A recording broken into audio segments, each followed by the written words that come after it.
Hello everyone, today I will show you how to import video in DaVinci Resolve. And here's how it's done. There are a few different places where you can import media in DaVinci Resolve.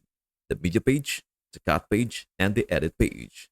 I will show you how to do it from the media page. It is super easy and straightforward. You can import media in multiple ways, but if you want the simplest method, here's how. Since I'm on my Windows, I open File Explorer and navigate to where my video files are stored. If you have multiple files, simply select, then drag and drop them into the media page. A prompt will appear asking if you want to change the frame rate. You can choose whether to do this based on your project settings. Once that's done, all your files will appear in Media Pool, and that is how you import media into DaVinci Resolve. Before we end, may I humbly ask you a favor? Please do like, share, and subscribe to our channel. This means the world to us. Thank you so much for watching. We hope to see you in our next video.